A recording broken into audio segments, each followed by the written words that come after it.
Assalamualaikum warahmatullahi wabarakatuh. Saya Eka Sri Wahyuni dari kelas M75. Teman-teman, pada kesempatan kali ini kita akan membahas mengenai energi. Kita akan membahas lebih lanjut mengenai apa itu energi, bagaimana contoh-contohnya, dan bagaimana penerapannya di dalam hidup kita.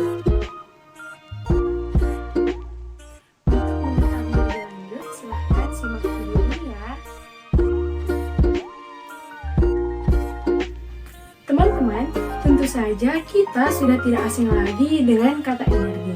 Untuk membahas energi lebih jauh, terlebih dahulu kita harus mengetahui apa itu energi.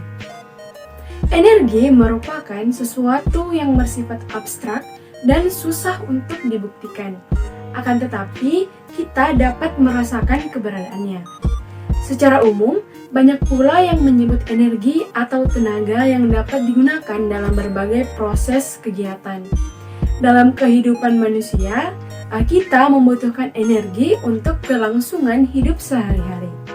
Tanpa adanya energi, manusia atau makhluk hidup lainnya akan kesulitan dalam melakukan sesuatu. Energi tidak dapat diciptakan atau dimusnahkan, melainkan hanya bisa diubah atau dikonversi menjadi bentuk lain sesuai dengan hukum kekekalan energi. Adapun energi dibagi menjadi dua, yaitu energi terbarukan dan energi yang tak terbarukan. Sebagai kekuatan utama dalam kehidupan, energi memiliki berbagai macam bentuk yang dimanfaatkan dan bekerja sesuai dengan kebutuhannya.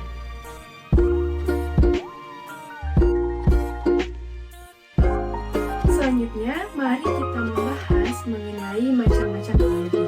Berikut ini adalah macam-macam energi yang ada di dunia. Pertama adalah energi otot. Energi otot merupakan jenis energi yang berasal dari otot dalam tubuh manusia atau makhluk hidup. Nah, manusia atau makhluk hidup lain bisa menggerakkan organ tubuhnya untuk melakukan kegiatan sehari-hari karena memiliki energi otot ini. Yang kedua adalah energi kalor atau energi panas. Nah, energi ini merupakan jenis yang dapat mengakibatkan terjadinya perubahan suhu maupun perubahan wujud zat tertentu. Energi kalor ini umumnya merupakan hasil sampingan dari perubahan bentuk-bentuk energi lainnya. Yang ketiga adalah energi kinetik atau energi gerak. Energi kinetik atau energi gerak adalah jenis energi yang ada dalam gerakan atau energi yang berhubungan dengan pergerakan suatu benda.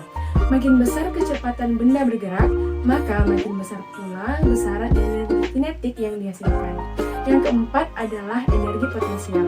Energi potensial ini merupakan jenis energi yang dimiliki oleh suatu benda dikarenakan posisinya atau kedudukannya terhadap suatu acuan. Nah, yang kelima adalah energi bunyi. Energi bunyi merupakan bentuk energi yang dihasilkan dari suatu benda yang bergetar. Partikel udara yang bergetar tersebut menimbulkan getaran bunyi. Benda yang dapat menghasilkan bunyi disebut energi bunyi atau sumber bunyi. Yang keenam adalah energi cahaya. Nah, energi cahaya merupakan jenis energi yang diperoleh dari benda-benda yang mampu memancarkan cahaya. Bentuk energi cahaya terbesar tentunya berasal dari cahaya matahari yang bisa diubah menjadi energi listrik melalui sel surya. Yang ketujuh adalah energi listrik. Energi listrik adalah energi yang timbul karena adanya perpindahan muatan-muatan listrik. Energi listrik menjadi jenis energi yang paling banyak digunakan dalam kehidupan sehari-hari. Listrik digunakan untuk menghidupkan alat-alat elektronik rumah tangga seperti televisi dan lainnya. Yang kedelapan adalah energi kimia. Energi kimia adalah jenis energi yang dilepaskan selama proses reaksi kimia. Energi ini dihasilkan oleh suatu zat yang membentuk proses reaksi kimia untuk diubah menjadi energi tertentu. Makanan yang sering kita makan juga mengandung unsur kimia di dalamnya. Yang kesembilan adalah energi nuklir. Energi nuklir adalah jenis energi yang dihasilkan dari proses reaksi nuklir.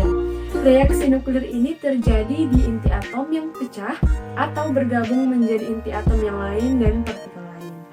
Nah, yang ke-10 adalah energi pegas. Energi pegas merupakan jenis energi yang ada pada semua benda lentur atau elastis. Saat kita memberikan gaya pada benda itu, maka energi yang dihasilkan ialah energi potensial.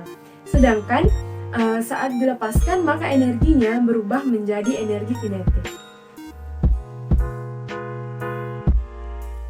Selanjutnya, setelah kita membahas mengenai macam-macam energi, kita akan membahas mengenai aliran energi dalam ekosistem. Aliran energi merupakan rangkaian urutan pemindahan bentuk energi yang satu ke bentuk energi yang lain, dimulai dari sinar matahari, lalu ke produsen, ke konsumen primer, ke konsumen tingkat tinggi, sampai ke supernova. Nah, aliran energi ini juga dapat diartikan sebagai perpindahan energi dari suatu tingkatan tropik ke tingkatan yang berikutnya.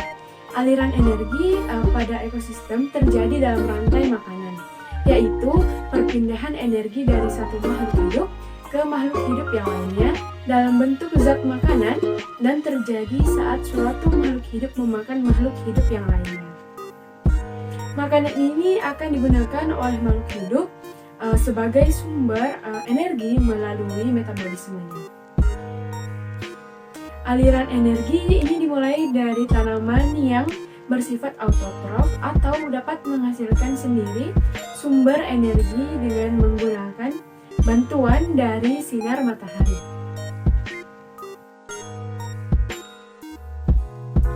Teman-teman, tentu saja energi ini tidak hanya membawa dampak positif pada kehidupan kita sebagai manusia. Nah, melainkan juga membawa beberapa dampak negatif yang tidak dapat dipungkiri keberadaannya.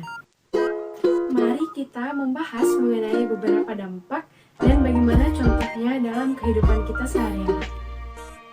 Pertama adalah dampak dari energi.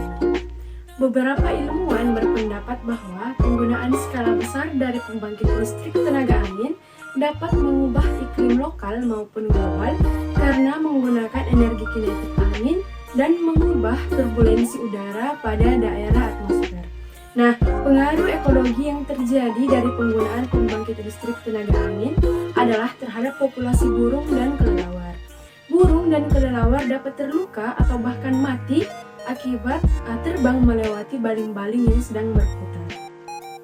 Dalam beberapa studi yang telah dilakukan, adanya pembangkit listrik tenaga angin ini dapat mengganggu migrasi populasi burung dan kelelawar.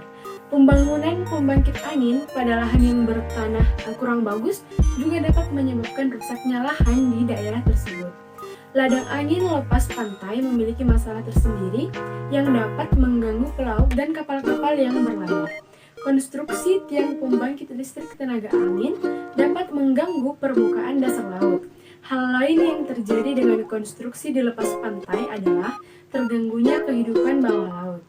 Efek negatifnya yaitu dapat terjadi seperti di Irlandia, di mana terjadinya polusi yang bertanggung jawab atas berkurangnya stok ikan,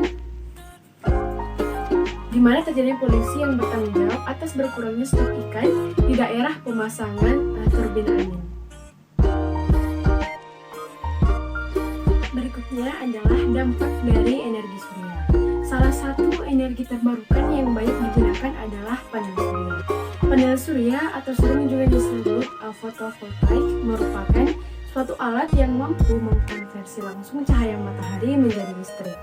Panel surya ini bisa disebut sebagai pemeran utama untuk memaksimalkan potensi sangat besar energi cahaya matahari yang sampai ke bumi. Alat ini sudah banyak digunakan oleh banyak orang dikarenakan biaya yang relatif murah dan perawatan yang mudah. Namun, di samping itu semua, panel surya tersebut memiliki dampak negatif yang tidak langsung terhadap lingkungan sekitar. Beberapa dampak negatif dari panel surya yaitu bahan dari panel surya sendiri yang mengandung bahan kimia berbahaya. Jika limbah panel surya itu dibuang pada sembarangan tempat, maka akan mencemari lingkungan sekitar. Bukan hanya pada limbah saja, kerusakan yang terjadi pada alat panel surya itu sendiri akan mengakibatkan bahan-bahan kimia beracun yang ada di dalam panel surya tersebut akan menguap dan mencemari udara di sekitarnya.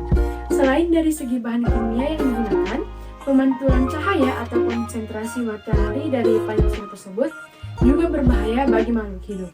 Jika ada hewan ataupun serangga yang terkena pantulan cahaya tersebut, maka hewan tersebut dapat terbunuh. Berikutnya adalah energi bakar fosil. Nah, energi fosil ini merupakan energi yang tak terbarukan, dan dalam penggunaannya sebagai sumber energi listrik akan memiliki dampak terhadap sumber daya dan lingkungan. Analisis perbandingan dari dua objek bahasan yang didasarkan pada studi kepustakaan, hasil pengkajian menunjukkan bahwa penggunaan energi fosil memiliki dampak yang serius terhadap lingkungan, seperti menipisnya cadangan sumber daya, pemanasan global, hujan asam, dan dampak-dampak turunan yang lain seperti gelombang pasang, perubahan iklim, kerusakan ekosistem, sampai melonjaknya harga minyak dan lain-lain yang akan menjadi permasalahan serius di masa mendatang ini. Teman-teman, ada juga yang dikatakan dengan energi berkelanjutan.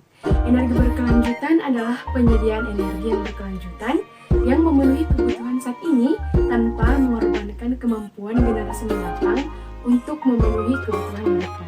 Teknologi yang mempromosikan energi berkelanjutan yang termasuk sumber energi terbarukan seperti pembangkit listrik tenaga air, energi surya, energi angin, tenaga ombak, energi panas bumi, fotosintesis muatan, dan tenaga pasang surut, serta teknologi yang dirancang untuk meningkatkan efisiensi energi. Menghemat energi merupakan cara yang bijak untuk mengurangi kerusakan lingkungan. Sebagai bagian dari masyarakat, itu adalah kewajiban kita. Hemat energi agar bisa lebih irit, sehingga biaya hidup pun lebih murah. Selain itu, pemakaian yang boros juga bisa membuat cadangan energi menjadi cepat habis. Hemat energi untuk menjaga kelestarian alam, sehingga sumber-sumber energi tak terbarukan yang berasal dari fosil seperti batu bara, minyak bumi, dan gas bumi tidak cepat habis. Kita harus hemat energi karena agar cadangan energi tidak cepat habis dan dapat digunakan lebih lama, serta dapat dimanfaatkan untuk masyarakat yang lebih baik. Berikut ini beberapa cara untuk menghemat energi. Yang pertama adalah gunakan box lamp CFL agar lebih irit listrik. Yang kedua adalah apabila alat elektronik tidak digunakan, sebaiknya dicabut dari colokannya. Yang ketiga, matikan internet untuk menghemat baterai handphone apabila tidak diperlukan. Yang keempat, cabut kabel televisi apabila tidak dinonton. Dan yang kelima, matikan keran air apabila tidak dipakai. Dan yang terakhir adalah menggunakan kendaraan bermotor seperlunya. Nah teman-teman, kita telah mempelajari pengertian energi hingga bagaimana cara kita menghemat energi. Semoga kita semua dapat memahami semua materi yang telah diberikan tadi. Sekian dari saya, mohon maaf apabila terdapat kesalahan. Terima kasih. Wassalamualaikum warahmatullahi wabarakatuh.